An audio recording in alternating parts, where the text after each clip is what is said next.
Welcome to mental mentor everyone. ये वो YouTube channel है जो आपकी लाइफ में बहुत ज्यादा डिफरेंट और बहुत ही ज्यादा अमेजिंग होने वाला है। आपके लिए हर दिन का एक रिचुअल बनने वाला है इस YouTube चैनल पे वापस आना। क्यों? क्योंकि हम इस चैनल पे बात करने वाले हैं साइकोलॉजी से रिलेटेड, उसके फैक्ट से रिलेटेड, उसके कोर्सेज से रिलेटेड और जो जो अपॉर्चुनिटी साइकोलॉजी में है समझने की, उन सब चीजों को हम इसी चैनल पे यहीं पर ही मेरे साथ डिस्कस करेंगे। क्यों मैंने डिस्कस बोला और क्यों मैंने ऐसा नहीं कहा कि मैं आपको बताऊंगा? क्योंकि साइकोलॉजी एक इतना वास्ट सब्जेक्ट है जहां पर आप किसी के मेंटोर हो ही नहीं सकते। आप किसी को कुछ चीज समझा ही नहीं सकते। जो चीज मेरे लिए डिफरेंट काम करती है वो शायद आपके लिए डिफरेंटली काम करे। एग्जांपल दे दूं, एक छोटे से एग्जांपल से समझा दूं। ठीक है, आपके पास कितनी गाड़ियां हैं, मेरे पास कितनी गाड़ियां हैं, इसके पास कितनी गाड़ियां हैं, इसके पास कितनी गाड़ियां हैं। हम क्या काउंट कर सकते हैं? हम डेफिनेटली काउंट कर सकते हैं। एक गाड़ी, दो गाड़ी, तीन गाड़ी, चार गाड़ी। वो आप पे डिपेंड करता है कि कितनी बड़ी आपकी जॉब है और कितना पैसा आप खर्च कर सकते हो। मगर अगर मैं आपसे पूछूं कि आप कितने सुंदर दिखते हो, इस चीज को मुझे बताओ, तो आप क्या बोलोगे? इतनी सुंदर हूं मैं क्या करूं, या इतना सुंदर हूं मैं क्या करूं। हम उसको नाप नहीं सकते। मेरे दिमाग से आप बहुत सुंदर हो सकते हो, आपके दिमाग से आप थोड़े कम सुंदर हो सकते हो। ये जो आपको क्रश कर रहा है वो आप उसके लिए बहुत ज्यादा सुंदर हो सकते हो। तो साइकोलॉजी डिफरेंटली काम करती है सबके लिए। तो आज जिस टॉपिक पे हम बात करने वाले हैं साइकोलॉजी के, उसको हम बोलेंगे ऑर्गेनाइजेशन। एग्जैक्टली एक ऑर्गेनाइजेशन होता क्या है? बट एक सेकेंड, इससे पहले हम इस वीडियो में आगे बढ़े, मुझे ऐसा लगता है कि मुझे ज्यादा देखना आपका काम नहीं है। जो पीछे स्लाइड चलेगी वो डेफिनेटली आपको देखनी चाहिए। तो मैं जल्दी से एक साइकोलॉजी का इल्यूजन क्रिएट करता हूं और छोटा हो जाता हूं, और तब तक आप पीछे की स्लाइड पे फोकस करो। Let's go. अपना पानी इकट्ठा रख लो साथ में, अपनी किताब रख लो साथ में, अपना पेन रख लो साथ में, और हर चीज को रेडी होके कान में लगाओ अपने लीड्स। सारी दुनिया सो जाओ कट ऑफ, क्योंकि शुरू होने वाला है एक बहुत ही amazing discussion with mental mentor. एक सेकेंड, शायद मैंने अपना इंट्रो नहीं दिया आप लोगों को, या फिर शायद मैंने आपको ग्रीट नहीं किया। कुछ एक चीज तो मैंने नहीं करी। यहाँ पर मेरा ब्रेन ढंग से काम नहीं कर रहा। बट अगर नहीं काम कर रहा तो welcome homo sapiens to my channel. Let's go again, start करते हैं वापस से नीचे जाके। तो सबसे पहले बात करते हैं व्हाट इज ऑर्गेनाइजेशन। ऑर्गेनाइजेशन अगर हम बेसिक और जेनरिक टर्म्स में, जेनरिक डेफिनेशन में उसकी बात करें तो वो बेसिकली होता है अ ग्रुप ऑफ पीपल। मतलब कि चाहे दो लोग, तीन लोग, चार लोग जब मिलके आपस में चीजों को ऑर्गेनाइज करते हैं तो उसको हम बोलते हैं ऑर्गेनाइजेशन। ये एक बिल्कुल ही सिंपल और जेनरिक टर्म है। बट अगर हम साइकोलॉजी के बेस से देखें तो ऑर्गेनाइजेशन एक ऐसी चीज है जो हमारी लाइफ में लगातार यूज होती है। हमारी डे टू डे लाइफ के हर एक स्केड्यूल में, हर एक छोटी छोटी एक्टिविटी में, हर एक चीज जो हम अपनी लाइफ में रेगुलर बेसिस पे करते हैं, उसमें कहीं ना कहीं ऑर्गेनाइजेशन का बहुत बड़ा हाथ होता है। ऑर्गेनाइजेशन बहुत ही डाइवर्स है और हम अपनी डे टू डे लाइफ में इसको बहुत सारे टर्म्स पे देखते हैं। कुछ तो आपके अराउंड सराउंड में ही देख लो, या न्यूज़पेपर पढ़ लो, या कुछ भी ऐसी चीज देख लो, वहीं पर ही आपको दिख जाएगी कोई ना कोई ऑर्गेनाइजेशन। हर एक चीज जो आपके सामने, आपकी आंखों के सामने मीडिया परोस के रख रहा है, न्यूज़पेपर परोस के रख रहा है, आपकी फैमिली परोस के रख रही है, या फिर आपकी सोसाइटी में जिस भी चीजों के बारे में बात हो रही है, जिस भी दो चार पांच लोगों के बारे में बात हो रही है, उसको हम ऑर्गेनाइजेशन बोलते हैं। और इसको हम बहुत ही सिंपल टर्मिनोलॉजीज में समझने की कोशिश कर रहे हैं। मैं चाहूं तो यहाँ पर बुकिश नॉलेज को ले आऊं और बहुत डिफरेंट डिफरेंट डेफिनेशन बताऊं, बट उससे आपका दिमाग का वो प्रॉब्लम या फिर वो कंफ्यूजन क्लियर नहीं होगा। तो सिंपल समझ लो, डेफिनेशन आप बुक से याद कर लेना अभी समझने के लिए कि साइकोलॉजी में आपकी जो ऑर्गेनाइजेशन होती है वो सिंपल सी चीज है कि जहां पर 1 2 3 4 5 6 जितने भी लोग ग्रुप एक साथ फॉर्म करते हैं, कंपनी में के वे में, या फिर एक इंस्टीट्यूट के वे में, या किसी भी अदर वे में, अगर वो एक ग्रुप फॉर्म करते हैं और उसको ऑर्गेनाइज तरीके से चलाते हैं तो उसको हम बोलते हैं ऑर्गेनाइजेशन। तो अभी हम फटाफट पता कर लेते हैं कि हमारी सोसाइटी में किस किस तरीके की ऑर्गेनाइजेशंस हैं। तो सबसे पहला जो पॉइंट है, सबसे पहली टाइप की ऑर्गेनाइजेशन है, वो है इंडस्ट्रियल ऑर्गेनाइजेशंस। अब इंडस्ट्रियल ऑर्गेनाइजेशन एग्जैक्टली क्या होता है? इंडस्ट्रियल ऑर्गेनाइजेशन का मतलब होता है जो भी इंडस्ट्रीज आप अपने अराउंड सराउंड में देख रहे हैं, चाहे वो किसी भी मैन्युफैक्चरिंग इंडस्ट्री है या फिर वो और भी किसी वे में कोई सी भी तरीके की इंडस्ट्री है, उस इंडस्ट्री को जो पूरा फंक्शन करने के लिए ऑर्गेनाइजेशन का फॉर्मेशन होता है, उसको हम बोलते हैं इंडस्ट्रियल ऑर्गेनाइजेशंस। जो सेकंड वन है वो है गवर्नमेंट ऑर्गेनाइजेशंस। अब गवर्नमेंट ऑर्गेनाइजेशंस के बारे में अगर हम बात करें तो किस तरीके की गवर्नमेंट ऑर्गेनाइजेशंस हो सकती है? गवर्नमेंट ऑर्गेनाइजेशंस हो सकती हैं जैसे कि चाइल्ड डेवलपमेंट के लिए बहुत सारी ऑर्गेनाइजेशंस हैं, हमारी फीमेल्स के लिए, उनके बेटरमेंट के लिए, उनकी लाइफ में अपलिफ्टमेंट के लिए बहुत सारी ऑर्गेनाइजेशंस काम कर रही हैं। एट द सेम टाइम और भी बहुत सारे ऐसे नेशन वाइड इश्यूज हैं जिसके ऊपर बहुत सारी ऑर्गेनाइजेशंस गवर्नमेंट के अंडर काम कर रही हैं। जो तीसरा है वो है नॉन गवर्नमेंट ऑर्गेनाइजेशंस।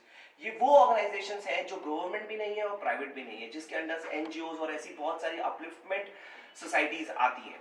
जैसे कि आपने बहुत सारी सोसाइटीज देखी होंगी आपके अराउंड सराउंड में जो डॉग्स के लिए काम करती हैं, या फिर ऐसी बहुत सारी सोसाइटीज देखी होंगी जो अंडर प्रिविलेज किड्स के लिए काम करती हैं, या फिर आपने ऐसी बहुत सारी सोसाइटीज देखी होंगी जो प्लांटेशन करती हैं अराउंड सराउंड में आके फ्लोरा फौना हर चीज के लिए।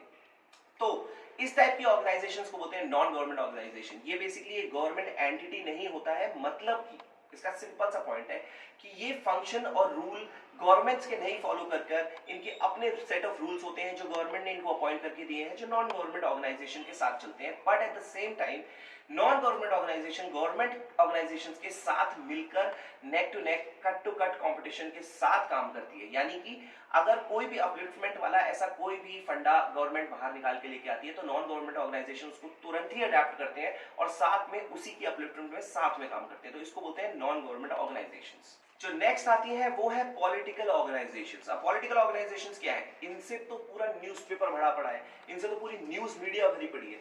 पॉलिटिकल ऑर्गेनाइजेशंस मतलब कि जो आपकी कंट्री में पर्टिकुलरली पॉलिटिक्स में ग्रुप्स हैं। यानी कि अगर हम इंडिया की बात करें तो कांग्रेस, बीजेपी, आम आदमी पार्टी, इस तरीके की पॉलिटिकल ऑर्गेनाइजेशंस जिनका काम होता है किसी भी कंट्री के डिफरेंट डिफरेंट स्टेट्स को, रीजन्स को या फिर पूरी कंट्री को गवर्न करना। इसके बाद आती है रिलीजियस ऑर्गेनाइजेशंस। अब रिलीजियस ऑर्गेनाइजेशंस किस तरीके की ऑर्गेनाइजेशन होती हैं? ये ऑर्गेनाइजेशन वो होती हैं जो रिलीजियस बैकग्राउंड पे काम करती हैं।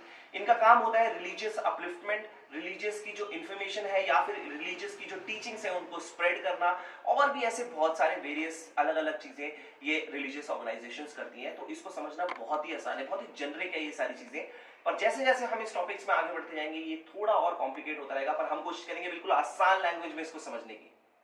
इसके बाद आती है एजुकेशनल ऑर्गेनाइजेशंस। एजुकेशनल ऑर्गेनाइजेशंस का एक सिंपल सा काम है, आपको नाम से ही समझ में आ रहा होगा, ये एजुकेशन के ऊपर काम करती हैं। एजुकेशन में क्या क्या चेंजेस आने हैं, अमेंडमेंट्स आने हैं, किस किस तरीके के सिलेबस होने हैं, या फिर ऐसी बहुत सारी ऑर्गेनाइजेशंस ऐसी भी हैं जहां पर ये आपको एफिलिएशन भी प्रोवाइड करती हैं। तो एजुकेशनल ऑर्गेनाइजेशंस का सिंपल सा काम होता है कि वो एजुकेशन बेस पे काम करती हैं। उसके बाद आती है मिलिट्री ऑर्गेनाइजेशंस। अब मिलिट्री ऑर्गेनाइजेशंस क्या है? मिलिट्री ऑर्गेनाइजेशन भी अपने काम नाम से सिंपल पता चल रही है कि मिलिट्री बेसिस में जो ऑर्गेनाइजेशंस होती हैं उनको हम बोलते हैं मिलिट्री ऑर्गेनाइजेशन। जो नेक्स्ट है वो है हेल्थ ऑर्गेनाइजेशंस। हेल्थ ऑर्गेनाइजेशन भी अपने नाम से सीधे पता चलता है कि जो हेल्थ के ऊपर काम करती हैं जो ऑर्गेनाइजेशंस, जिनका ओवरऑल स्ट्रक्चर और जो भी उनका क्राइटेरिया है काम करने का वो हेल्थ से रिलेटेड होता है, उसको हम बोलते हैं हेल्थ ऑर्गेनाइजेशन। और जो लास्ट है हमारी वो है सोशल ऑर्गेनाइजेशन। सोशल ऑर्गेनाइजेशन क्या करती है? बेसिकली सोसाइटी और सोशल कॉजेस पे जो भी ऑर्गेनाइजेशंस काम करती हैं या फिर उनसे रिलेटेड जो भी उनके day to day events, workouts और जिस भी तरीके से चीजें होती हैं उनको हम बोलते हैं सोशल ऑर्गेनाइजेशन। जो तीसरा पार्ट है इस वीडियो का वो है इस वीडियो का लास्ट पार्ट, क्योंकि हम इस वीडियो को थोड़ा छोटा रखना चाहते हैं और मैं चाहता हूं कि ज्यादा से ज्यादा चीजें आपको बहुत इजीली समझ में आ जाए। तो जो मैं नेक्स्ट बात करने वाला हूं वो बात करने वाला हूं अबाउट फीचर्स ऑफ ऑर्गेनाइजेशन। सो अगर हम ऑर्गेनाइजेशन के फीचर्स की बात करें तो ऑर्गेनाइजेशन इज आर्टिफैक्ट। अब आर्टिफैक्ट का मतलब बहुत सारे लोग नहीं समझ पाएंगे, मैं आपको थोड़ा इजी और सिंप्लीफाई कर देता हूं। आर्टिफैक्ट का मतलब होता है आर्टिफिशियल। सो बेसिकली जो ऑर्गेनाइजेशन है वो कोई लिविंग थिंग नहीं है। ऑर्गेनाइजेशन में बेसिकली बहुत सारे स्ट्रक्चर, फॉर्मूलाज और अलग अलग तरीके की चीजें होती हैं और वो एक या दो या चार पांच 10 लोगों से मिलके बनती है। तो उसका जो भी स्ट्रक्चर है, स्ट्रैटेजीज हैं, जो भी चीजें हैं वो बहुत ही ज्यादा आर्टिफैक्ट होती हैं, यानी कि आर्टिफिशियल होती हैं। It's not a living thing, it's basically artifact. जिस तरीके से हमने लास्ट पॉइंट में ये चीज पढ़ा कि ऑर्गेनाइजेशन इज आर्टिफैक्ट, उसी तरीके से जो सेकंड पॉइंट है वो उसी से ज्यादा कनेक्ट होते हुए आता है, क्योंकि ये होती है गोल ओरिएंटेड। सिंपल सी बात, ऑर्गेनाइजेशन में अगर गोल्स नहीं होंगे तो उसका फंक्शन करना किस डायरेक्शन में जा रहा है वो हमें चीज पता नहीं चलेगी। तो सिंपल सी चीज है कि जो ऑर्गेनाइजेशंस है वो होती है गोल ओरिएंटेड, मतलब कि उनके सारे स्ट्रक्चर, सिस्टम एंड स्टेप्स और जो फॉर्मुलेशंस होते हैं उस पर्टिकुलरली उस ऑर्गेनाइजेशन में वो बहुत ही ज्यादा गोल ओरिएंटेड होते हैं। गोल ओरिएंटेड तो सब होते ही हैं, पर इसका मतलब ये नहीं है कि हर इंसान जो उस ऑर्गेनाइजेशन में है वो गोल्स के बारे में जानता है। ऐसा जरूरी नहीं है, हो सकता है कुछ लोग नहीं जानते हो, और एट द सेम टाइम ऐसा भी नहीं है कि हर इंसान गोल्स के बारे में नहीं जानता उस ऑर्गेनाइजेशन में। तो ये एक बहुत ही इंपॉर्टेंट की फैक्टर है इस पर्टिकुलर पॉइंट का। जो थर्ड पॉइंट है वो है सोशल एंटिटीज। अब इसको सोशल एंटिटी क्यों बोलते हैं? बिकॉज ये कोई पर्टिकुलरली या प्राइवेट एंटिटी नहीं है किसी इंसान की। सोशल एंटिटी का टर्म इसलिए यूज किया जाता है क्योंकि ऑर्गेनाइजेशन दो या उससे ज्यादा लोगों से मिलकर बनती है, उसमें कोई एक पर्टिकुलर इंसान का काम नहीं होता, इसीलिए हम इसको बोलते हैं सोशल एंटिटी। जो फोर्थ पॉइंट है वो है स्ट्रक्चर्ड एक्टिविटी। अब स्ट्रक्चर्ड एक्टिविटी डायरेक्टली लिंक करता है आपके सेकंड पॉइंट से, जिसमें हमने बोला था गोल ओरिएंटेड। अगर कोई भी ऑर्गेनाइजेशन गोल ओरिएंटेड होगी तो सिंपल सी बात है, उसकी कुछ स्ट्रक्चर्ड एक्टिविटीज, कुछ स्ट्रक्चर्ड सेट ऑफ स्टेप्स होंगे जिनसे वो गोल को अचीव करेंगे। तो इसका सिंपल सा पॉइंट है कि अगर गोल अचीव करना है तो आपके स्ट्रक्चर्ड स्टेप्स होने चाहिए और उसी को हम बोलते हैं स्ट्रक्चर्ड एक्टिविटी। जो हमारा लास्ट पॉइंट है वो है नॉमिनल बाउंड्रीज। अब नॉमिनल बाउंड्रीज का एक सिंपल सा कंसेप्ट है, बेसिकली इम्पॉसिबल है ये बात पता करना कि एक ऑर्गेनाइजेशन में बाउंड्रीज क्या होंगी। जैसे एक सिंपल सी बात को समझ लेते हैं कि क्या, कौन और कौन नहीं एक ऑर्गेनाइजेशन का पार्ट है। इसका सिंपल सा मतलब ऐसे समझ लो कि क्या ऐसी चीज है जो ऑर्गेनाइजेशन में होनी चाहिए, कौन ऑर्गेनाइजेशन में होना चाहिए और क्या चीज को हमने ऑर्गेनाइजेशन में नहीं रखना। ये चीज को सिंपल नॉमिनल बाउंड्रीज में कवर किया जाता है। एट द सेम टाइम इसका बिल्कुल भी ये मतलब नहीं है कि एक ऑर्गेनाइजेशन आइसोलेटेड है आउटडोर वर्ल्ड से। मतलब कि जरूर उसमें वो बाउंड्रीज है, बट वो कुछ बहुत ही एक शॉर्ट डिग्री पे है या एक छोटी डिग्री पे है, but at the same time वो बाहर की वर्ल्ड से कंप्लीटली अलाइंड है। आई होप आपको ये पॉइंट अच्छे से समझ में आ गया होगा। सो आज की वीडियो में हमने जो भी बात किया वो बात था पूरा अबाउट ऑर्गेनाइजेशन। हमने बहुत बड़ा टॉपिक नहीं लिया, बहुत ही छोटा सा टॉपिक है, बहुत जनरल टॉपिक है, बट आई एम श्योर आपको अब ये बिल्कुल अच्छे से समझ में आ गया होगा। सो ये था सब कुछ अबाउट ऑर्गेनाइजेशन। यहाँ अगर ये वीडियो आपको बहुत अच्छा लगा और आपको ऐसा लगा कि मेरा कंटेंट आपको कुछ ना कुछ लेवल पे कनेक्ट करता है, तो नीचे कमेंट्स में मेरे साथ डिस्कशन करना, या फिर आपके जो फ्रेंड्स एंड फेलो जो साथ में देख रहे हैं इस वीडियो को, उन सबके साथ नीचे कमेंट में आके डिस्कस जरूर करना कि क्या आपको इसके बारे में समझ में आया और क्या आपको इससे ज्यादा पता है, वो सारी चीजें। क्योंकि अगर आप कुछ लिखेंगे तो मुझे बहुत समझ में आएगा, अगर आप मुझसे कुछ पूछेंगे तो ऑब्वियसली मेरी नॉलेज और ज्यादा रिफाइन होगी। तो हम मिलके इस चैनल को थोड़ा सा इस तरीके से ही आगे बढ़ाएंगे। आई होप आपको ये वीडियो बहुत ही अमेजिंग लगा हो। प्लीज इसको अपने ज्यादा से ज्यादा साइकोलॉजी लवर्स के साथ शेयर करना, और मैं वापस आऊंगा एक नेक्स्ट वीडियो के साथ जिसमें हम और बात करेंगे एक डिफरेंट टॉपिक पे, और स्लोली एंड स्टेडली हम पूरा ऑर्गेनाइजेशन एंड इंडस्ट्रियल साइकोलॉजी को समझ लेंगे। ये सीरीज के लिए मैं एक अलग से ब्लॉग बना दूंगा अपने यूट्यूब पे, ताकि आपको वीडियो को ज्यादा ढूंढना ना पड़े। ये मेरी पहली वीडियो थी, आई होप आपको बहुत मजा आया हो। Take care, piece.